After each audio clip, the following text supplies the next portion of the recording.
Hi there, I'm Aaron, and welcome to the Call to Cinema. Tonight we're here again in my movie library, and it's unboxing night. It's something that I enjoy doing, and it's a lot of fun. I was asked recently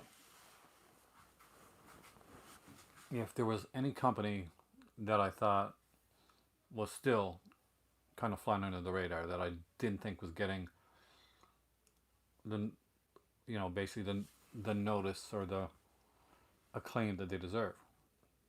And I thought about that for a while. And then answer was actually this answer that popped into my head right away. But I just took it and just thought about it. Hey there, Dustin. And for me, that's Indicator. Indicator has consistently been putting out some of the best sets that we've gotten. They're not the biggest label, but they're definitely one of the most consistent. And in a lot of ways, they are a true film school in a box, and I'll explain that as I go through. Hey there, Mary. Hey, Craig. Salute. I'm going to be unboxing the Fu Manchu cycle set tonight, and I'm going to be talking a bit more about Indicator. And I can tell you, hey there, Dave, that this set is in a year when there's been so many amazing sets. Hey there, Richard, that'll come out. This is one of the most brilliant things that I have in my collection. Utterly amazing. I gotta ask you one thing first, though, before I go any further, and that is, can you hear me okay? Because I had somebody email me recently and say, I can't hear you very well when it comes to with your new mic setup. Is there anything you can do? Well, the way my mic is set up, there's no really things to change the mic setup, but I just want to make sure that everybody can hear me fine before I keep going out with the video. So am I loud and clear? Are there any issues? Inquiring minds want to know. And I want to start the unboxing. So if you can't hear me, please let me know. The volume is low. I'm good? Okay. So I'm getting two conflicting ones here. Now see, what I can do is I can move the mic slightly. I'll show you here. To be closer to the way I am. But I try not to move the mic right towards my face because it creates an echo sound, an echo chamber, which isn't going to be the best way to do it. Thank you. So we're going to start with the set. So I'll show you first. The one thing I was excited about was if you order the set directly from Indicator, you got an extra poster. You got a cool little poster to go with it. So back in the day, one of the things he did was during an election, actually, like a mayoral election, as kind of as a fun little thing, is they did this Fu Manchu for mayor poster. So this is a reproduction of the Fu Manchu for mayor poster that was done back in the day, which I utterly adore. This advertisement, hey there, Brian, was paid for by the Citizens Committee to elect Fu Manchu for mayor. And I gotta say, I do love that. It did come with a little mini, hey there, Kubrick, like a little booklet on the Indicator releases, kind of letting you know some of the different things from like limited editions, standard editions, box sets. So this one is the one that I ordered during the sale. This is the one that my mom ordered for me during the sale. I recommend both of those. But hey there, IB. Let's get into the meat of this, because I can tell you right now, this is one of the most glorious sets I've ever owned. Hey there, Alan. So there are 5 films in the set. We'll get into look at each and every one of them. We'll look at the bonuses that are in here as well. We'll look at what number I got, and because all these are numbered, so it's limited. There were 6,000 copies. Look at the box set itself, and we'll go through the films, the features, all that type of good stuff. So as always, there is the indicator. Kind of, I guess the we'll go with banner. We'll go with that. So it lets you know like the 5 films that are in the set. I did get the poster too, and there is my number right there. So I am number 487 of 6,000. So I got a low number. I know in reality it doesn't matter if you get a low number or a high number, but I do. I don't often get the low number, so I I kind of fan by it when I do. So that was cool, especially since I was one of the later people to get the set. So the artwork with because when you take the banner off, you just get the artwork on here, and the artwork is glorious. So when you see the set, this is the cover right there, and just look at all the art on the inside of that. But it doesn't stop there, of course, because we get the kind of magnificent look right there, and it gives you the numbers of them as well. But I love this here artwork. It's like these are all. This is all the features that are on the set. We'll get to that. Don't worry. So let's take these at one at a time. I'll show you the artwork, the alternate artwork, the way that it was done, and I'll read you some of the features that are on here as we go through. If you have any questions along the way, please feel free to ask. Please understand I haven't seen most of these movies in years. 140, 416 out of 1,000 of 6,000. Right on. We're in the 400 club, Brian. So once I do, well, there's a lot of stuff to go through. I will be reviewing the set eventually down the road. Whether I do it through the whole set or one film at a time, I'll eventually get through it all. But there is a lot of stuff to get through, and you'll understand as I start to show you this. So this is the first one right here, the face of Fu Manchu. And when you open it up, one of the neat little things that I'll show you right away is that we have alternate artwork. Looks like German art. And we have this here, and you get to see some more artwork. Hey there, Jason, on the inside of the disc. Okay, so as you can see, there is a lot of artwork choices. It's cardboard. It is cardboard cases, and I'm actually kind of happy for the fact that they did cardboard cases.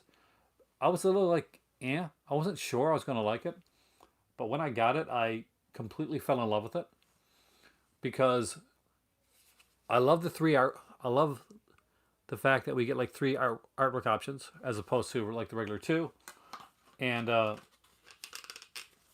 it just looks so cool.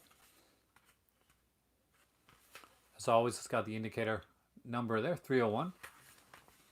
And that's for feature-wise. They loaded this up. So with this one here, for instance, new 4K scan of the OCN, original mono audio. There's an audio commentary with Stephen Jones and Kim Newman, which I'm really excited to get to. There's a BHP interview with Don Sharp, who's the director of this film, From Hobart to Hammer, which runs 96 minutes. And it's a conversation with Sharp and conversation with Teddy Darvis and Alan Lawson. There is a second interview on here, one with Ernest Stewart, the BIP years, which was done in 1990, and it runs 96 minutes long. Hey there, Dylan. Welcome, man.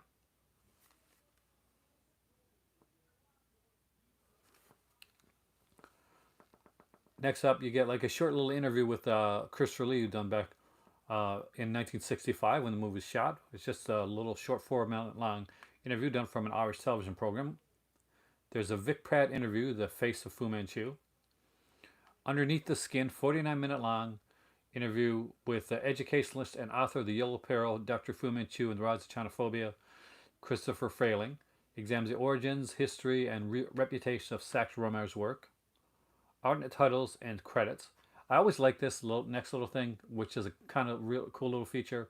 especially for a older person like me, is the Super 8 versions, cut down home cinema presentations with the original vinyl soundtracks. So I love that. So like they're not only is it Super 8, but it comes with the original vinyl soundtrack for those. They have the original UK, German, and French theatrical trailers, image gallery, new and improved English subtitles for the deaf and hard of hearing. So that's important for a lot of people. And this is its world premiere on Blu-ray. So always good to know. Although, like here in North America, the Jess Franco ones were put on Blu-ray by Blue Underground. These actually weren't. So this is their first time on Blu-ray. Yeah, if you can uh,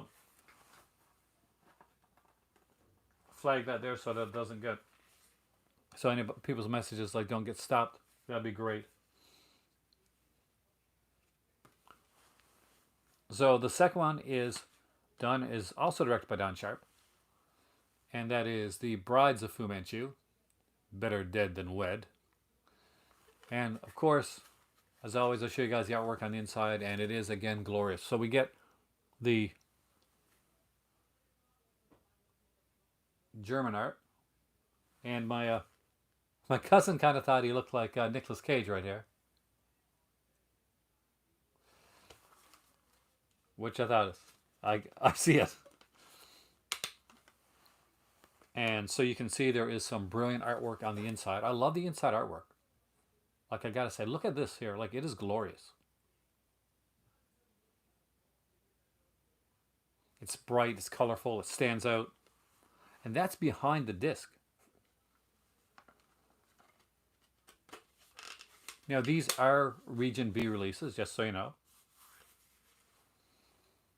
And if you think that they're going to shove everything on the first disc and you're not going to be anything on the rest of the discs, well, you're going to be surprised with this one. So again, there's a 4K of the OCN on here, two presentations of the film. So there's the original UK theatrical version of the film, which runs at 94 minutes long, and there's the original US theatrical version of the film with the unique prologue, which runs at 95 minutes long. Two more indicator sets on the way, Lewis? They are fantastic, man.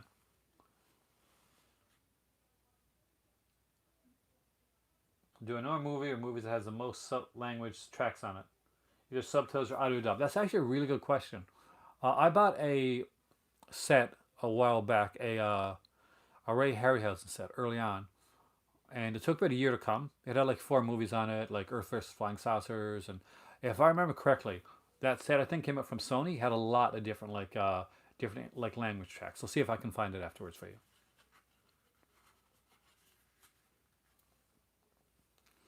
But again, feature-wise, there's not a commentary with Kevin Lyons and Jonathan Rigby. We get a original mono audio on here, which is very important to me. The second part to that like Don Sharp interview, another 95 minutes long, is on here. The second part to the Ernest Stewart interview, from Teddington to Carry On, because he worked on Carry On as well, is on here, which runs at 93 minutes long. There is, and this was a late entry into this one. Hey there, Dave. And this is one thing I was really excited about. I was super glad I'd ordered it when this was announced. The Guardian interview with Christopher Lee. So it's an 87-minute long interview with Christopher Lee. Unlike a lot of them here, this is not just an audio interview. This is a stage interview conducted by David Robinson, where Christopher Lee talks about his entire career. And it's feature length. And who doesn't want to listen to Christopher Lee talk, right? Vic Pratt introduces the Brides of Fu Manchu. We got the Pages Apparel, genre expert and critic and author Kim Newman discusses Sax Rohmer and Fu Manchu novels. Then again, original theatrical trailer, TV spot, image gallery, new and improved English subtitles for the deaf and hard of hearing. And again, this one here is having its world premiere on Blu-ray.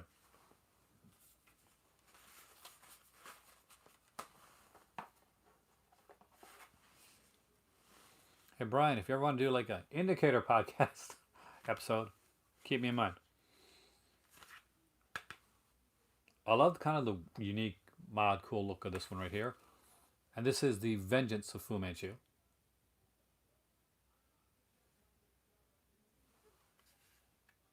No, no, no. I mean, yeah, like the Ray Harryhausen set that I got from Sony.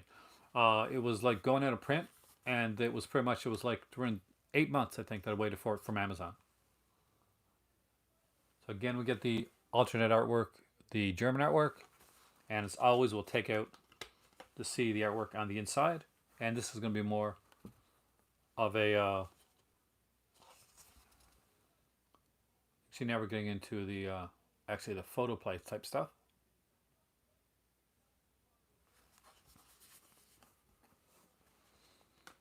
And this is the third one. This one here is directed by Jeremy Summers. So this is gonna have some neat stuff on it. Feature-wise, again, it's a 4K restoration. Original mono audio, we get a commentary right out of the gate from Kevin Lyons and Jonathan Rigby. We get the BHP interview with Jeremy Summers that runs at 72 minutes long.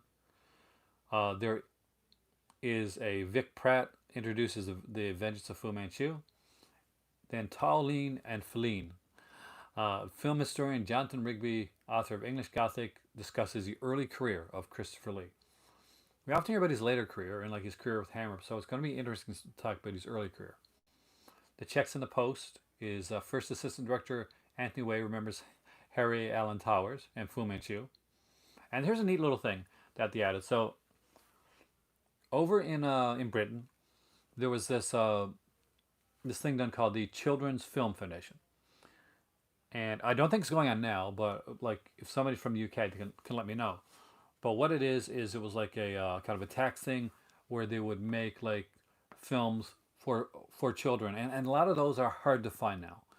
But there are a whole bunch of them made, and I've been noticing that Indicator has been trying to like to get ones when they can and put them on releases with the director that did them. So on this one here, there was a Ghost of Monk's Island, which is a mystery film made for the Children's Film Foundation that's on here. There's an alternate title sequence. Will be up series. I'm not quite sure actually. I'll look into that though. I've been meaning to rewatch the up series for a long time. Theatrical trailer, image gallery as always. New and improved English subtitles for the deaf and hard of hearing, and yes, this is a world premiere on Blu-ray. So we're shorter again, aren't we? Now let's get into. For some people, these are the gold of the series. They're definitely the cheesier ones, but they're fun and they're Franco. So if you're collecting everything Franco, you can't not have the Fu Manchu stuff. And that's neat, Brian. Like the world premiere on Blu-ray. Indicator needs. Me and Brian were talking like recently. It's like Indicator definitely needs more of a voice on online. We don't hear about them enough, unfortunately. There's a lot of stuff like with like Black Friday sales. We hear about like the Criterions and the Severins and the Second Sights and the Vinegar Syndromes, but unfortunately, Indicator doesn't get the love I don't think that it should get from the community, and I'm gonna try and change that. I got more Indicator stuff coming, as you know, and for Christmas I'm gonna be getting, fingers crossed, the Bloody Tear set, which I am gonna love talking about with you guys. And so that means sometime in January we're gonna have a Norman J. Warren week. So this is the Blood of Fu Manchu. You can already tell that we've gone over to Jess Franco territory right now. Pretty easy to tell, isn't it?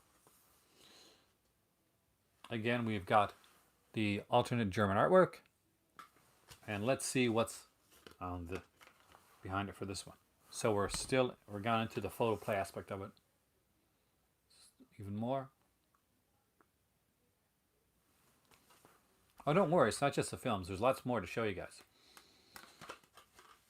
So for those that are thinking, well, I've seen almost all the films, I can go now. Oh, no, you haven't. You haven't seen everything, and it gets really good. So again, a new 4K restoration for the Oceana, this one here. 2 presentations of the film. The original Blood of Fu Manchu title sequence and an alternate Kiss Me to Death title sequence. Good old Jess Franco. Original mono audio. Audio commentary with David Flynn and Adrian J. Smith, done in 2020. Vic Pratt introduces Fu Manchu. The Men Who Killed Fu Manchu uh, is a 41-minute conversation with author and musician Stephen Thrower on Jess Franco and Harry Allen Tower.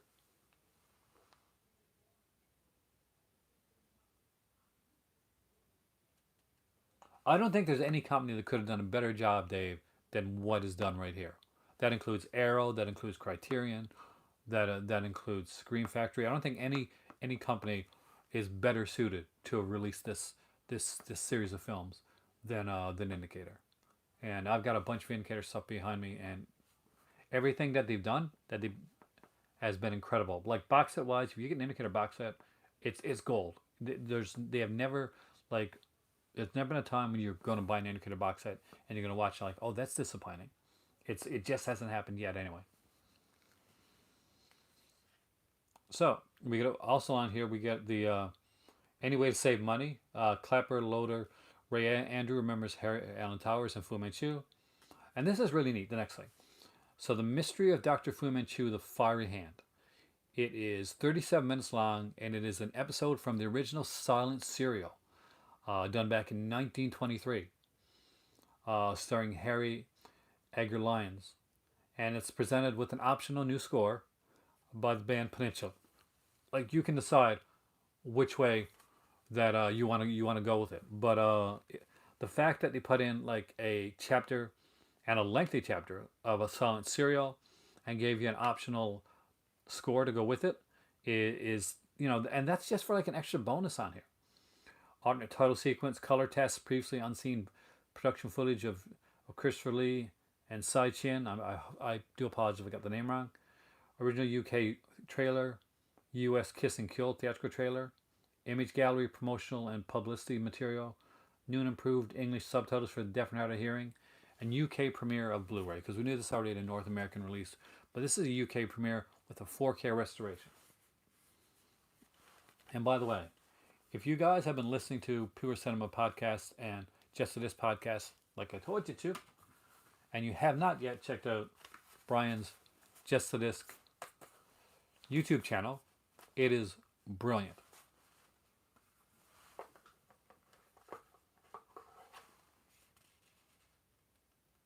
Yeah, hey there, Scholar.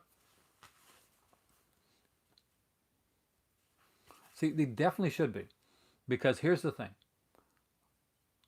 I love what Criterion does. I love what companies with BFI and Eureka does. And it's true, Brian. But one of the things, and I'll get into this a little bit more, and Kubrick, don't get mad at me, but because I know you're a huge Criterion fan, and so am I. And it's not a knock on Criterion, but I think that this company and what they're putting into these releases and the features that are being shown on these releases, especially these interviews with people like Paul Schrader, master classes. Uh, that's that to me screams this is a film school release. This is something that goes above and beyond. Like they could have put like 20-minute like things on here. They could have put a couple like commentaries on here, but they've reached out and gotten to get like bonus films, to get like commentaries, and not to get like interviews, and just to like to know that that's possible. That a company has taken that much work into their releases. That it's not just good enough to like give you a new 4K restoration of the film. It's not just good enough to give you like some 20-minute interviews or like to give you like a 60-minute long like making of or like some talking heads. No, they go out and they grab the Guardian like interviews as well. They get the BHP interviews. They get Paul Schrader doing like basically doing a class on film on their blue collar release, and you're getting just so much and just so much film knowledge. So anybody that's like you got in a film class, you've ever gone to film school, you can't afford it, and you want to look at like what some of the masters did, and like just to hear from their own words, um, just to hear them say and like to see them talk about the stuff that the movies they made and the stuff that they went through. There's no company out there uh, that does it the way that Indicator does it. and that does it as well as they do it. I cannot think of, and if you can think of a company that does this too, definitely let me know, because this is something for me that is kind of unprecedented in these releases. All right, so let's get to the last one. My little rant. I was buffering. Was I buffering for a moment when I was giving my what I considered my oat indicator on here? Did everybody hear what I said? But Criterions don't. That's the thing, Trini. They don't. They come close. The book, the Ingmar Bergman book, and the features, the Bergman set is still the gold standard for Criterions. Like when it comes to the release, but the no company, no other company puts out like the uh, so much when it comes to the things, when it comes to the interviews, like 90-minute long interviews with some of the great minds of film, and that's amazing. When you can go out and buy a Blue Collar, which is a really underrated Paul Schrader film, by the way, and like just listen to a masterclass of Paul Schrader talking, or you can listen to one of these interviews, or you can watch one of these like these films that I haven't seen in years, like these children film foundation films, and just get learned more. That excites me, learning about film. So this is the Castle of Fu Manchu. Hopefully that didn't bore you guys much talking about that. And inside, now the Castle of Fu Manchu was infamous for being the one that they showed on Mystery Science Theater. I actually have the Mystery Science Theater edition of this film.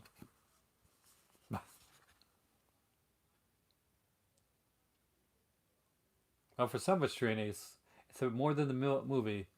It's about the movie. That's fantastic. For me, I want to learn as much as I can about film. That's my passion. That's my love. I love this one actually. Look at this. And this is the weirdest of the Fu Manchu films. Like it literally starts out with him like sinking the Titanic. That's not giving anything away because it's the start of the film. Do I recall which ones were my favorites? The sharp ones were my favorites. If I like other ones that I remember correctly. Uh, the Face of Fu Manchu, The Brides of Fu Manchu, like really stood out. Uh, I liked all the films. I even liked the Jess Franco ones that some people like to, rag on. They're not like they don't run with the same clicks. It's a different style, but there's just an adventure, and there's a quality to the Don Sharp work. Like the Jerry Summer one was really good too. Like the Avengers film, which you actually like that film a lot. And like understand, it's been a long time since I've seen these films, so I'm going on like on memory right now. But I know you got the you got the set too, right, Brian? So that's the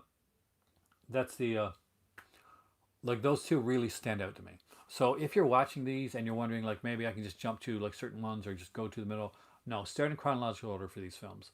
It's definitely the best way to watch the films. Oh, and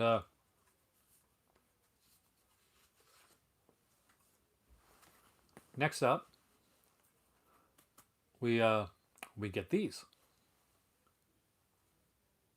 the lobby cards that I did not know came with Fu Manchu.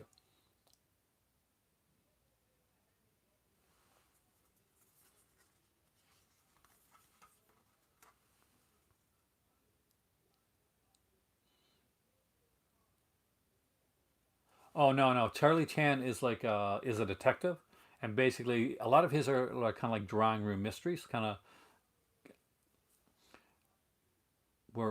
where Fu Manchu he's the bad guy. Like in every one of the films, like there's no like Fu Manchu is not like he's not trying to get the bad guy. He's the bad guy. The hero in the Fu Manchu films is a character by the name of Nayland Smith, and he's played by different people throughout the films. But if you ever read in the Saxomer novels or you've ever seen in the Fu Manchu stuff, um, then it's like Nayland Smith is the main character. Then he usually has I'm sorry that I don't remember, but he usually has a sidekick, almost like he's a more action oriented like character, like a Sherlock Holmesian spy type character who's always trying to thwart Fu Manchu. Fu Manchu is like definitely the bad guy within the films. Yeah, there's definitely like a Watson type character in the series. And I do apologize that I don't remember his name right now, because I should, but it has been a while. Yeah, Charlie Chan's more like Moto, like Mr. Moto, like the Peter Lorre character, like obviously known for playing Mr. Moto. Though Mr. Moto is a detective, but he's more of a spy. He's more of action oriented, and Charlie Chan's character is more of a an Agatha Christie, a Hercule Poirot style character. Fu Manchu is a vicious, evil character that's always trying to take over the world. Mr. Moto was another Asian character. Unfortunately, like back in the day, like a lot of the Asian characters were played by non-Asian actors. Nowadays, however, of course, if they were to remake these, you could always use like a. Is it possible that the Mandarin from Iron Man comics was kind of Fu? Well, actually, definitely, 100%. But there was Fu Manchu was actually a character in Marvel Comics for quite a long time.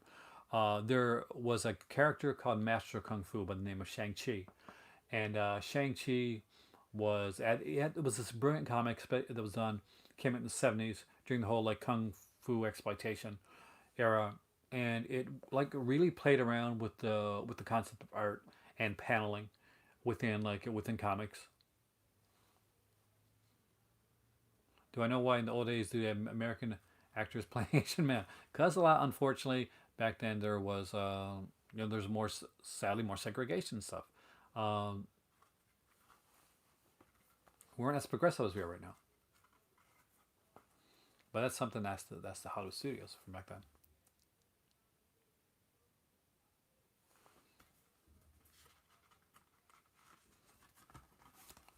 You're just lucky that I do know, and actually I've watched every Charlie Chan and Mr. Moto film, and have quite a few in my collection, so I'm able to answer those questions. I love these cards, by the way. I love these cards, and I had no idea they were included. And the next one is a special shout out to my dad, because I'm not sure if anybody here. So look at this actress right here. Does anybody know who this is? Like without me saying. If Jason's here right now, he actually may know. But I'm going to just leave this one on the screen for a second. Not Barbara Steele.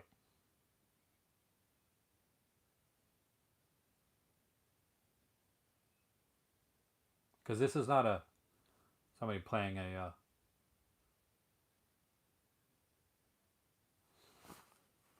It is the famous Rosabella Neri, who is an actress that my dad utterly adores. And the second that I opened up this and I started looking through the cards and I got to the last card and it had Rosabella Neri on it. I think these Castle of the Living Dead. We do actually.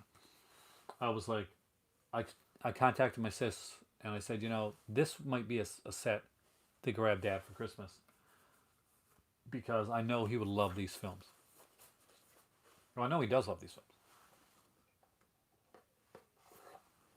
And remember when I started off and showed you the Fu Manchu for Mayor poster? And I said that was a bonus poster.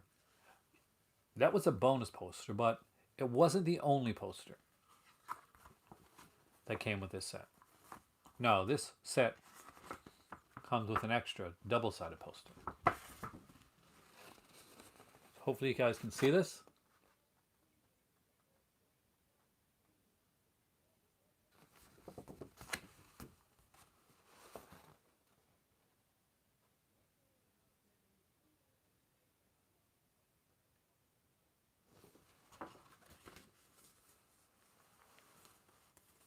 Well, Jason, because I love these films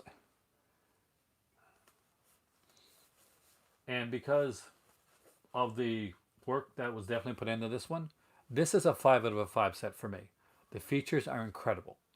There are two posters. There's lobby cards. There's alternate. There's three artwork. There's three different versions of artwork for every single one. Oh, and also, it's book, and it's a book. This when you're this thick, you're not a booklet. It's a. It's massive, and it goes into a lot. I mean, like aside from, of course, like going in each of these films. So look, there. This book is around over 120, about 120 pages long. And here you can see one of the versions of Nayland Smith actually taking on one of the guys.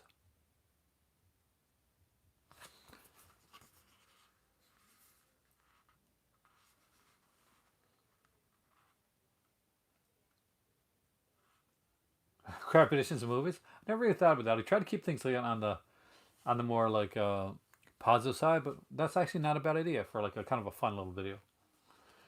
All right, so some of the stuff that's written in here that you guys should know about. So we get The World Shall Hear From Me Again, the Fu Manchu films of the 1960s. That is a brand new article written by Tim Lucas in 2020. There's also Towers of Liechtenstein, The Colorful Career of Harry Allen Towers, and that is done by Jeff Billington, and that is from in 2020. There is also, is it really? Are you serious? Hold on a sec.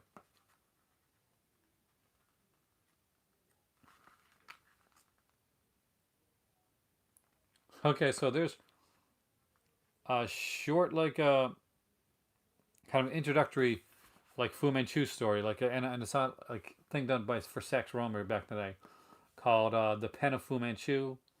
The return there's Fu Manchu and Company. Then again, we have the exploitation of Fu Manchu, which talks about like different like Fu Manchu things that were made. There's even a Fu Manchu song, by the way. Uh, Dublin's famous jail becomes the Imperial Palace of Shanghai. The cast of The Face of Fu Manchu, the directors of Fu Manchu. Critical response. It actually, as an article here on the Ghosts of Monk's Island, talks about the fiery hand and the coughing horror. The silence of Fu Manchu, which goes to the silent serials, and then it goes on to the basically about the restorations and the credits, and even that stuff has some pretty brilliant like artwork and pictures there. So let's see if I can show you. There's pictures from the silent Fu Manchu serials right there.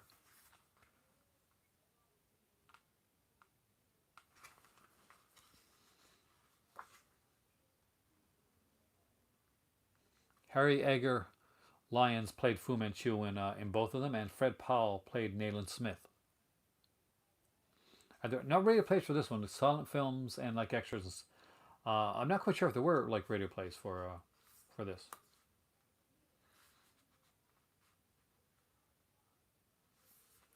It also has a little article here on the Ghosts of Monk's Island.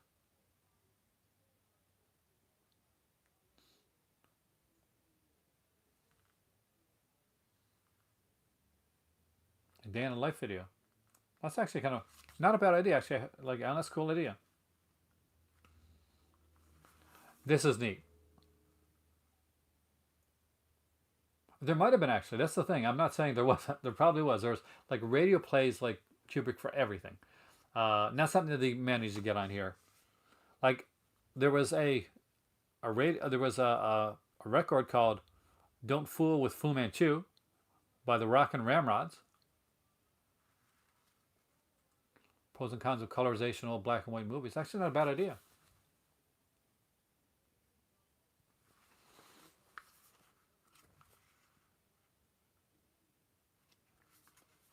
It is brilliant to see like a set this amazingly put together. And like definitely don't get me wrong, you will never see I don't think in my time you'll never see another set like this put together, especially for this series. And there are some fantastic people in this in the Fu Manchu series. Some incredible films. Some of Lee's like great work by Lee. Honestly, I'm just totally blown away by the work that's been put into these.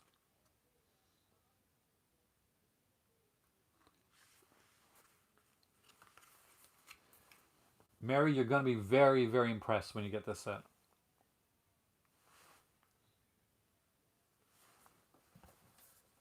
The amount of time and work that is put into this set right here is evident right from the second that you open, that you look at the outside of the case. Again, just so you guys know, it does pass the knock test.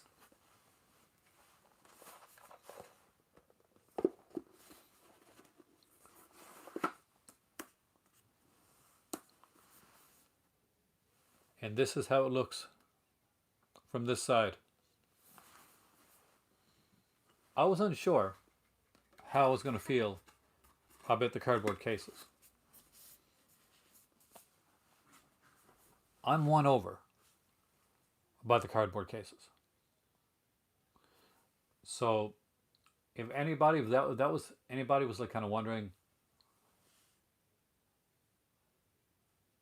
it's sturdy. Like it's a sturdy set. Like all their sets, they don't have any like thin sets. How much was that in Canuck bucks? Well, I pre-ordered mine, Dave, so I got it for a little bit cheaper. Uh, I'm not quite sure how much it is right now. Let's take a little quick look onto the Power Syndicator website, and I'll let you know.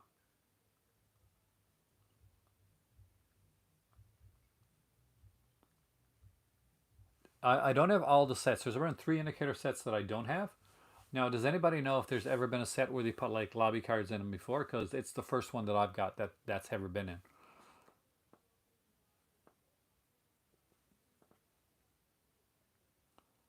So right now, the Fu Manchu set is $49.99.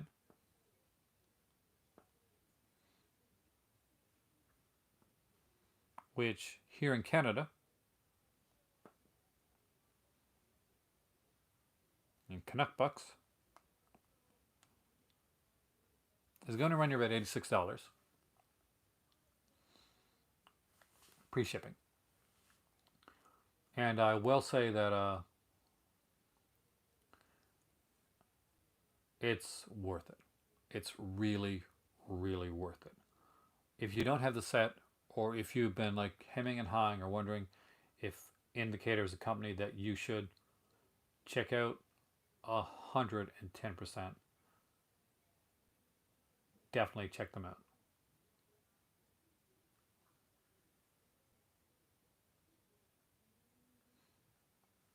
By the way, just so you guys, for those that don't know, I am going to be on Thursday talking about Alfred Hitchcock at Coffee with Aliens at the Movies. So if you've never checked out that site and you never checked out their YouTube channel, they're a fantastic channel. They do great stuff. I'm going to be talking about underrated Hitchcock films with the guys there, and with Robert and Steven. And hopefully some of you guys can join us there, because it's going to be fun. And I watched Shadow of a Doubt tonight to get ready for it. Now let's see if I missed any of your messages here, because I do apologize because I went to look.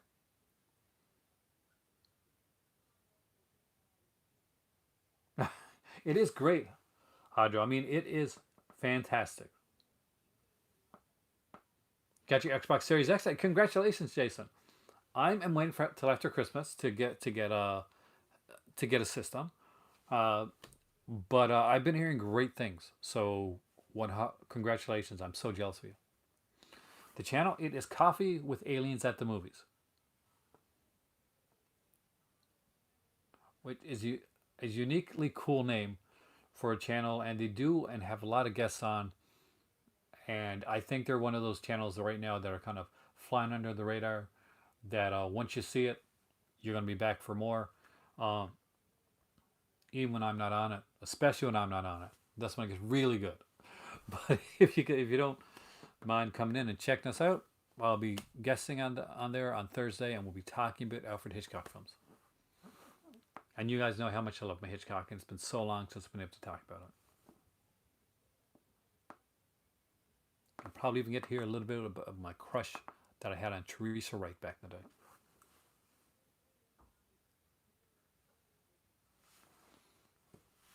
Let's look at the indicator booklet. And this is your time, by the way, guys. If you have any questions about the set, about any indicator releases, anything like that, this is your time. The channel is called Coffee with Aliens at the Movies.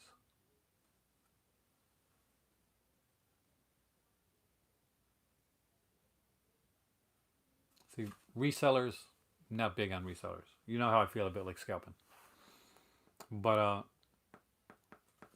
that's the neat thing though. Eventually, Jason, everybody will be able to get them, and it'll be incredible. What get them? Get the PS5s. Amazing stuff. So here is a look at some of the box sets and limited editions sets that were put out by Indicator. So as you can see, coming out soon is the Ultimate Edition of Road Games, as has been verified by our good friend of the channel here, Jamie Blanks. Recently released along with Fu Manchu was the Sweet Charity set. They have an amazing set for the Force 10 from Navarone. An incredible like look at for Scum, which of course is a video nasty sort of back in the day. The extremely tempting Columbia Noir set Volume 1. I really need that. Of course, the Fu Manchu set. The Bloody Tear set. Vanessa ordered this and hers is already shipped. Mine still hasn't shipped, but her stuff is already shipped. The Marlene Dietrich and Joseph Sternberg in Columbia set.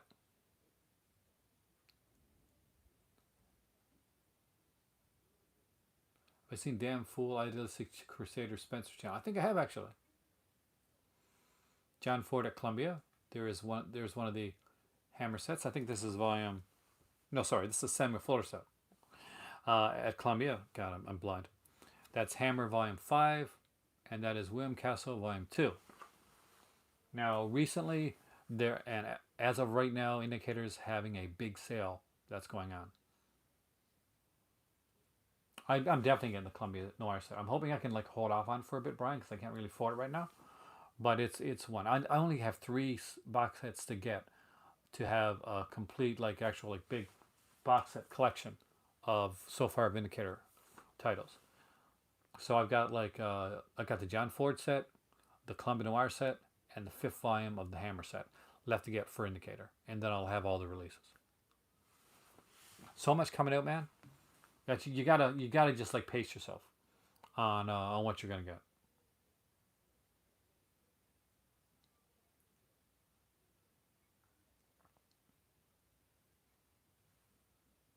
You guys are getting quiet. So this may be a shorter video again tonight because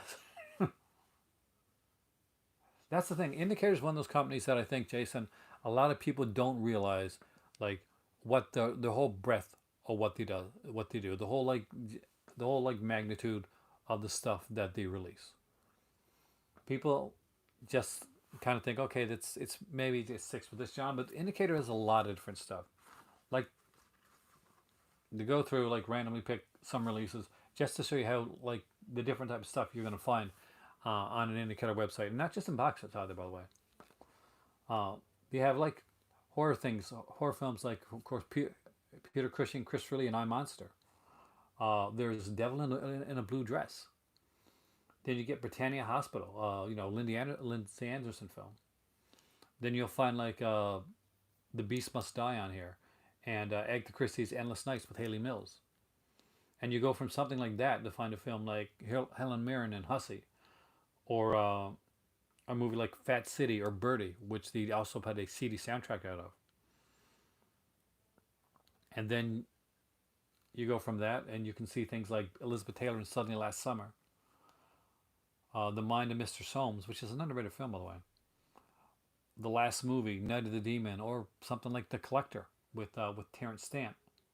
And you go right from that, like, and then it's Whiplash City, and you're looking at like a Ray Harryhausen film, or maybe you're looking at like Michelangelo Antonio's The Passenger, with Jack Nicholson and Maria Schneider.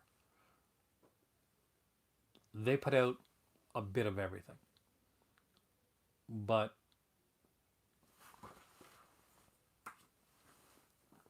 as random, they put Happy Birthday to Me, and Paul Schrader's Hardcore, and Hardcore is an amazing film. It was a different company that put out 10 Dread Sundown. The thing is that as random as some of their stuff seems, like it goes from genre to genre, the work that's put into the releases that they do. from their incredible booklets to the enormous amount of features that is on each and every release that you get from the company. Like it is astounding the work that is put in. Like it is utterly astounding the work that they put into their releases. Hopefully, I'm preaching to the choir, and you guys already know a lot of this stuff. But it's important that this company gets some notice, especially when you put out something like this. The Fu Manchu cycle is a must. It is cult is cinema approved. It is a 10 out of 10 release for me. This is a set that I don't think anybody else could have done as well, or anybody else could have done better. The Gamera set from Arrow was the ultimate Gamera set. I didn't look at that set and think, well, there's more I need. The Fu Manchu set from Indicator is exactly the same. It may not have as many of the, like, it might not be oversized or it might not seem to have as many bells and whistles on the outside, but it's loaded. And it's amazing. And it's a must. If you have a passing interest in this, it is a must. Yeah. See, I agree, Jason. When you see this type of work being put in there,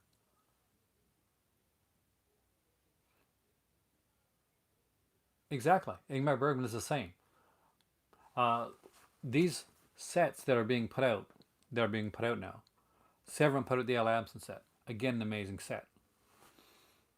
But here's the thing. Severin put out the Al Abson set. They put out the Baker set and the Lindsay set, which I 100% think everybody should own. That's some of the sets. Criterion with the Bergman set is fantastic. The Zadichi set's fantastic. And then the other sets that Criterion put out based on like what you like. I like Jacques Demy. I like Varda. So that type of stuff I'm gonna get into. The Fellini set's gonna be amazing. With Indicator up to this point, and I don't know if I can think of any other company that I can say this to or about. Every set that they've put out has been a hit. It has been a knock it out of the damn park. It's insane type of hit. I can't say that about many companies. I got companies where I got sets that I like, sets that I love, but I can honestly say I every Indicator set that I own in my collection is a set that I love and that I go through, and I like take the time to really enjoy and soak it up. But that's just me. That's my thoughts. Everybody has their own.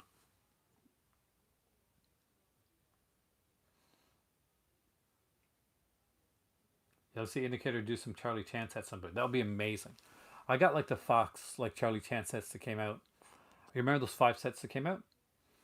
And with like and then I got like some sets afterwards where like when they got the other actors like Roland Winters and of course Sidney Toler about the rights to Charlie Chan. So I got like a bunch of those. But can you imagine if Indicator put out Charlie Chan or if Indicator put out Mr. Moto? Like just like think about that. Like sink that in for a second. Like look at the set I just showed you.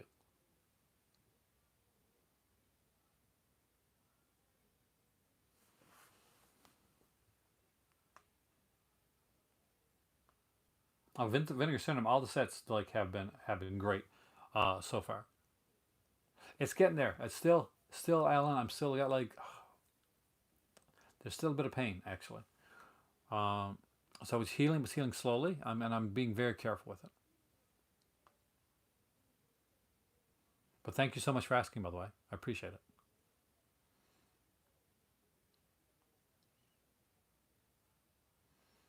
But ours fire, we haven't moved it in a few days. Thursday we're gonna look. Hey there, film stock. Can you hear me okay now? Like I did a sound test at the beginning of this video because of your message, and I do appreciate it, by the way.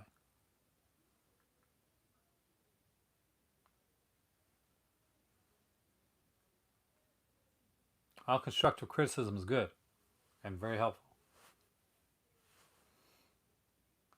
Perfect. I kind of moved it around a bit. Filmstock was nice enough to let me know that on a recent video that you couldn't hear me as well. So I did like a mic thing at the beginning of this video and kind of moved things around. And I appreciate when you guys let me know, like, if you can't see me right, or I'm not angled right, or if you can't hear me okay. Um, Always let me know, because I want to make sure you guys get the most out of the videos as possible.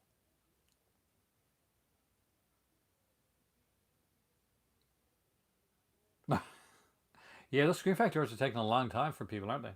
I never ordered anything during the sale, so I don't know. But people are like taking, like, I know like things are going on right now, so that's kind of slowing the mail down.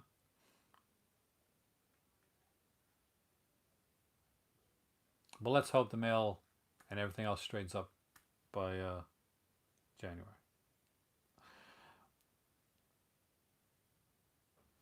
The car we're nervous about, but we're remaining cautiously optimistic, because we looked outside afterwards, and for those that don't know, there was like there was looked to be a leak like in the car, and we're really hoping that it's not like serious. So we've kind of left it, like we've parked it for now. We can't check till Thursday, but we've been looking. We've consistently been going and checking the car just to see if there anything's leaking out. We haven't seen anything so far, so that's always a good sign. But we again remain cautiously optimistic. And thanks for remembering that, by the way.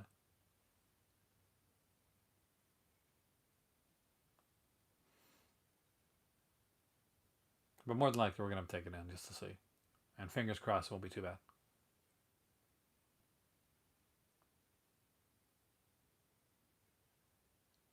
Hopefully, Film Schlock, you managed to grab the set.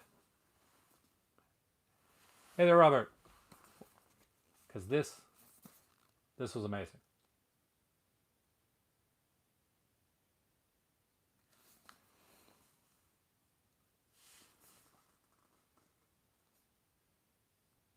I wanted to dive into this right away, but I had to do some research for an upcoming video. So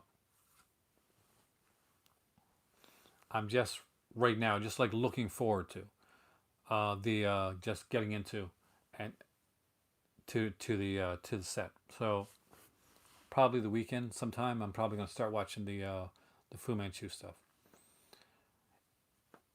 For like review wise, for those that are asking, it's going to take me a while because there is so much on there. Like I read it all through the stuff for you guys. Did I see the my? Oh, I did see the My Bloody Valentine. It looks pretty cool. I can't deny it. I don't think I can afford it. Depends on when it comes out.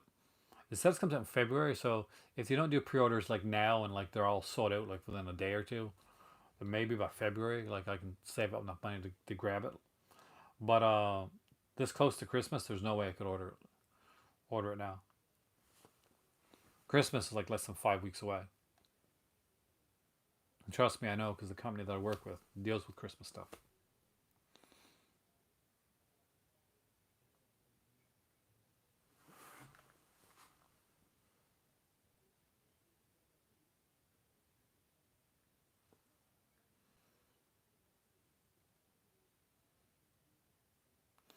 Yeah, for right now, Elvin, there is a download. Now the booklet isn't in like the releases that we got. Now that being said, Mill Creek has been made aware of the booklet not being in the hammer sets that we got. We got like me and Heath, like obviously the set itself doesn't release until November the 17th. So I actually reached out to Mill Creek and asked them if like what if there's an embargo like date. Hey there, Damien. Welcome, man. To review the sets. So if there is, that'll give me a little bit of time to look through them. What I can tell you right now is, because I can't go into review at this point without like just being sure, that I watched The Lady from Shanghai last night from the Rita Hayworth Ultimate Collection on Blu-ray, and I can tell you right now, yeah, just from that one film alone, it's $24 right now for that Rita Hayworth Collection pre-order on Amazon.com. So if you live in the U.S., jump on that. That is a damn good release. If you can get the Hammer one too, jump on that. But at $24 for the Rita Hayworth one. Yes, the Lady from Shanghai had influence on many films, including the Enter the Dragon. For those that don't know, the Lady from Shanghai, it was a movie that was written and directed by Orson Welles, a young Orson Welles, and it is a brilliant little film. There is a sequence near the end of the film that is done in a kind of in a kind of like a mirrored room in a hall of mirrors, and movies from like Enter the Dragon to the Christopher Lee James Bond film, Man with the Golden Gun. Many other like films and shows would take from Lady from Shanghai, which has a beautifully brilliant cinematography throughout the film. Didn't Snow White have that the Hall of Mirrors? Not quite the same thing. Trust me. Kubrick, once you see the lady, if you've never seen this Lady from Shanghai, get on that, man. It's one of the great film noirs, and it's very different, and it's an Orson Welles film, and Rita Hayworth looking very different. Okay, and two, it's one of the most visually arresting scenes, like in early cinema. Mid-level, welcome, man. Grab this. This is incredible, man. There are 5 films, alternate artwork, lobby cards, double-sided poster, book, not booklet at this thick, it's a book. Amazing, dude. Extra films, by the way. Damien, it is a must.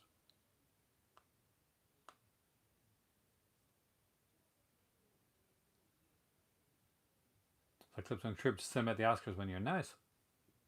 It is a brilliant scene.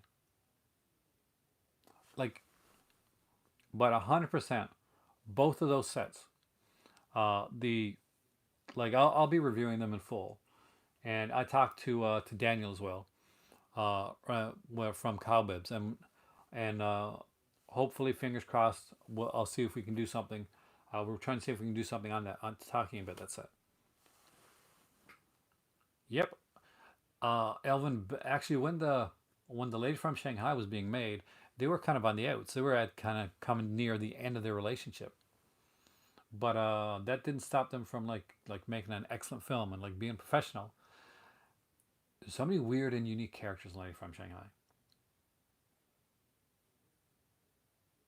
The 5,000 Fingers of Dr. T, excellent one. Dr. Zeus, I love that stuff. Yeah, Rita Hayworth is actually married, I think, 5 times. Yeah, I think 5 times. The Hallmark Entertainment show Snow White had the Hall of Mirrors. Oh, cool. My company works with Hallmark.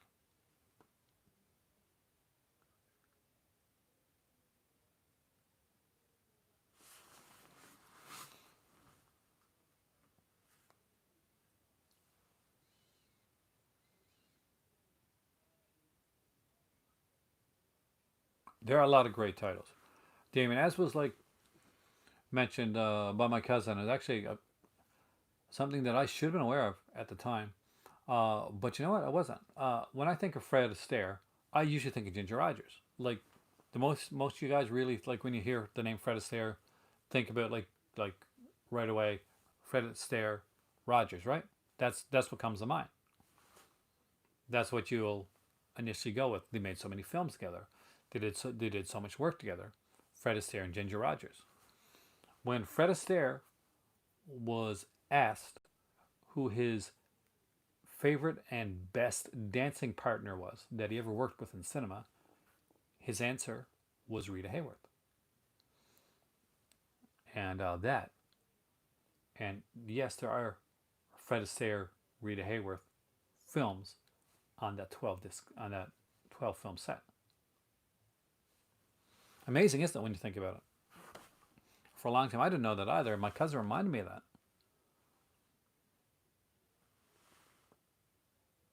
He knows his stuff. Like he's more likely to sit down and watch like a more of a classic film with me than say the cheesier stuff that I watch. How many films have I seen this year? I haven't seen over 500. I tell you that right now. Because of work right now, unfortunately, I don't get to watch as much as I'd like to.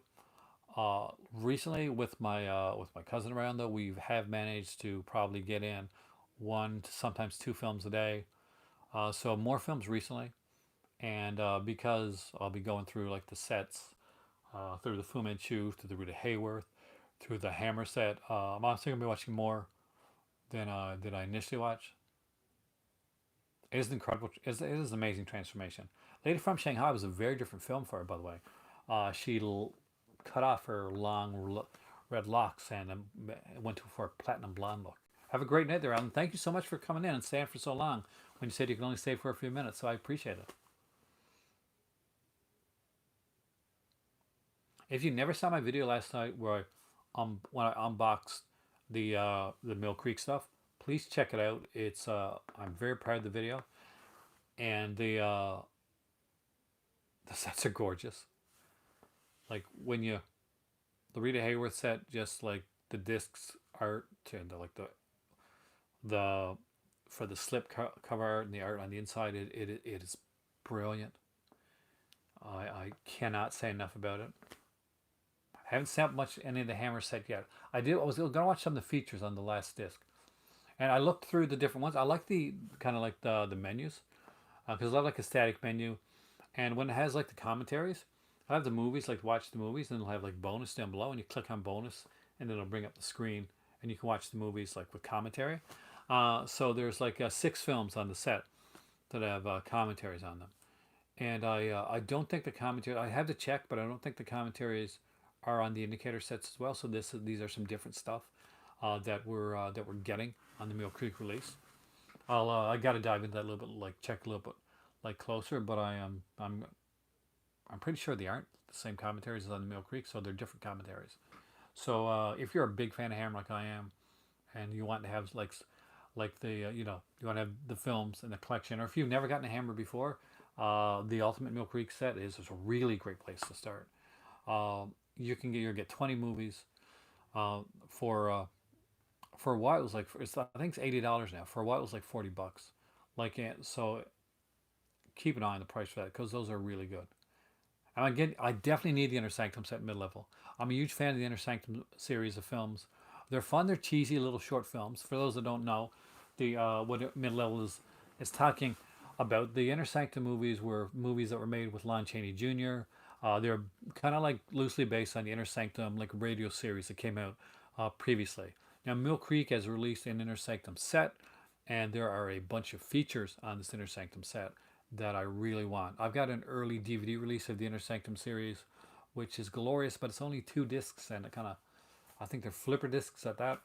So I will definitely be delving into the Inner Sanctum set because it is definitely worth having. I mean, like my dad say, like every time a set comes out, my dad has most of the releases of those Hammer, like probably all the releases from like whether it's DVD or Blu-ray. But I can tell you right now that my dad like looked at the video that I did yesterday, and one of the first messages I got when I got up this morning was, "Keep an eye on the price of the Hammer set for me. I'm very interested." So that is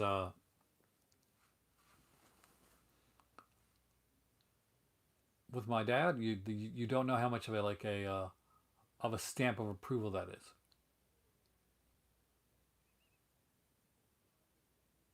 Oh, my dad definitely watches films daily.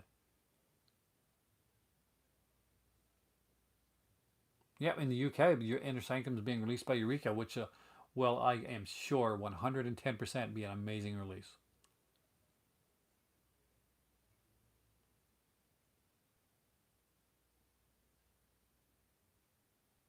I don't have Alabama yet. That's what I want to get. I thought I had it, but apparently I have. This is I have the original, and this one is a remake of the one that I got. So, which somebody like mentioned on the channel, I was unaware. I thought I had the film, but I had the Shameless version of the film, which is apparently a different film.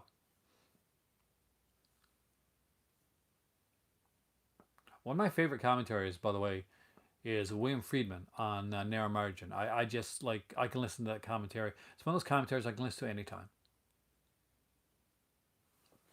It's an incredible commentary. One of my dreams is to do a commentary for a film release. So one of these days, hopefully, you never know, uh, that could be something that will hopefully eventually happen. Because at this point, you never know. All bets are off.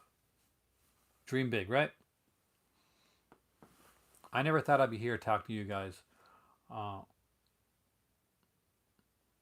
Roger Eberson says again. Roger Eberson Dark City is really good too. Like his Dark City commentary is pretty incredible. For those of you that don't know, and I'm guessing most of you do, I'm a huge Roger Ebert fan. It's kind of one of the things that inspired this channel and the way that it eventually went. Hashtag get here on a commentary. Right on. Thank you, my level. But oh, Lustig is amazing. Refn too.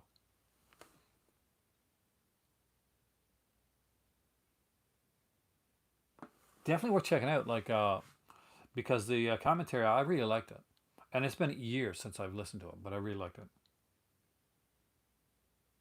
And of course, anytime John Carpenter and Kurt Russell get together on a commentary, usually a pretty good time.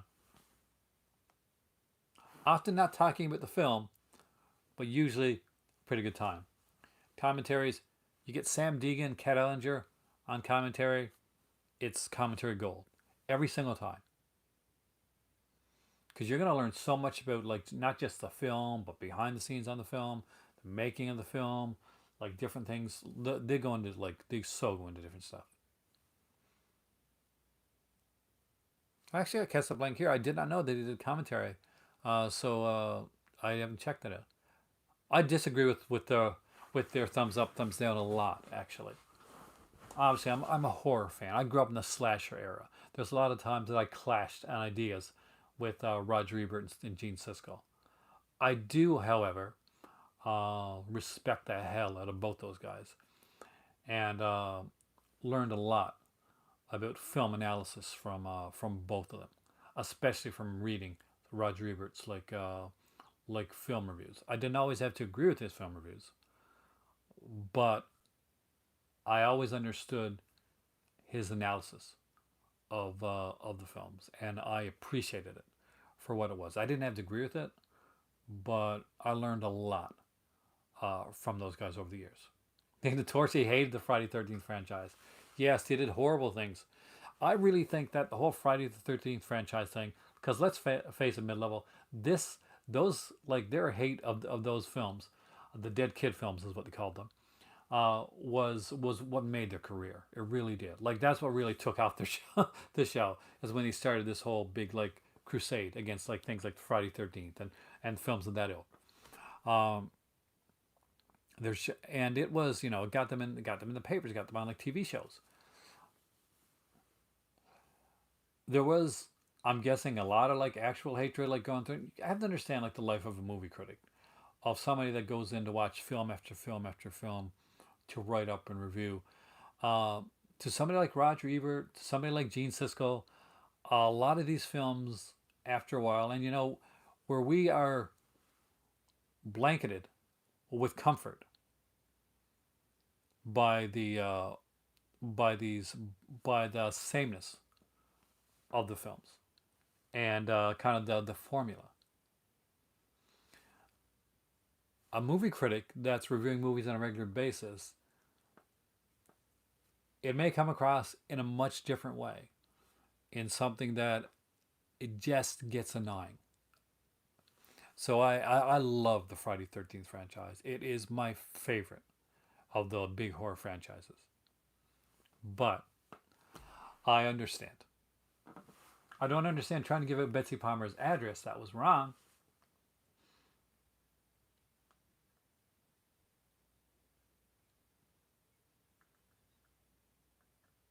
Critics are paid to criticize. Yeah, that's exactly what they're supposed to do.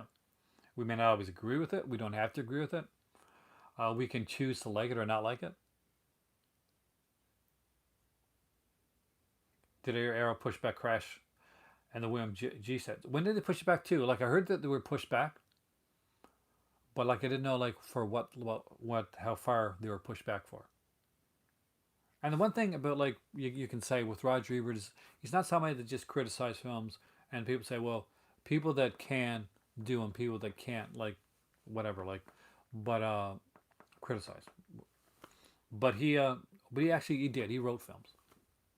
Scholar, have a great evening there, man.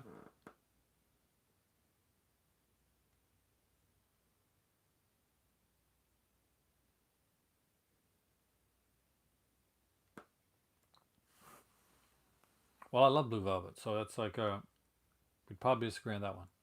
I like not me and you, me and Ebert.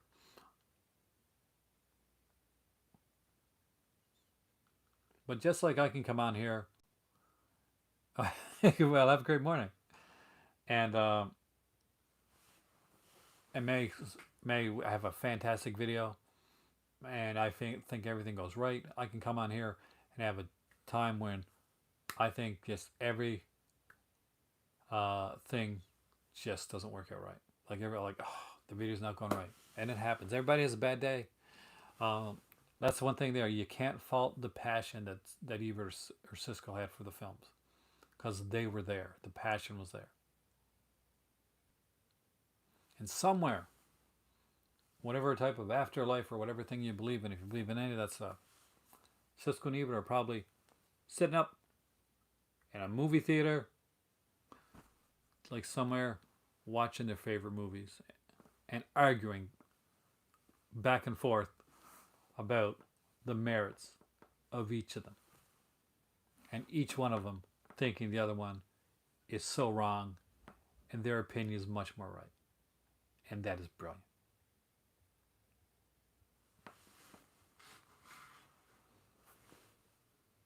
And that, my friends, is exactly why I'm here.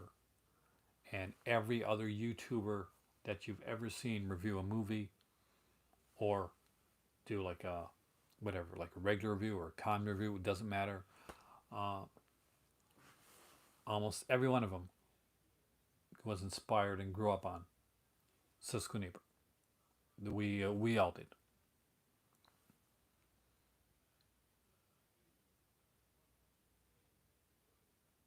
I love Once Upon a Time in Hollywood. I've only seen it twice, but I love it. I don't own it yet. Like I should. First time I saw it, Jason, I was on a plane going coming back from Morocco. And no, I was going to Morocco. That's a lie. I watched it twice. Once going to Morocco and once coming back from Morocco. And it was, yeah, it's an amazing film. And I thought it was gonna be this really depressing film, and but the whole like it's gonna like delve into like the whole like the Charles Manson thing and the death and all that type of stuff. And no, that's the what's the secret life and death of Charles, whatever that was called, Sharon Tate thing. Damien, I think you'll like it actually. It is one of those films that gets better with each watch, mid level. And to quote Ben Stiller from Extras, which is a great TV series if you haven't seen it, with Ricky Gervais. Hey, I can take a kid. This is the paraphrase, and like who's an orphan who doesn't have any parents, and I can show him dodgeball, and he can watch the movie, and he'll enjoy it because dodgeball is a really good movie. And maybe, I can show him dodgeball a couple more times because it's layered like that, because it's like that good of a film. But that kid is still an orphan. Watch Extras. It's a really good show. It's really unique and well done. Two series and a special. I think. I don't think there's two specials. I think there's one special. Anyway, with that being said, with me paraphrasing Ricky Gervais, Extras. It's that time, Kubrick. You know it. I am Aaron. Thank you so much for joining me tonight. It has been a blast here. It has been a pleasure. It's been an honor. You are the cult of cinema. Thank you guys so much. To my Crimson Cult, there's more new stuff coming up on the Patreon channel very, very soon. Keep an eye out for that. If you haven't seen the conversation I did with my cousin that runs 90 minutes, that's over two videos, definitely check that out. If you are one of my super chat like supporters, thank you so much. You have no idea how much you've helped me, especially this month when things have been nuts. Thank you. Have a fantastic night and look into Indicator. It's a company that truly deserves it. And I want to be talking about them again in the near future because it's time to shine the spotlight on some companies that we don't always shine the spotlight on. Let's do that. And let's do it soon. Talk to you guys soon.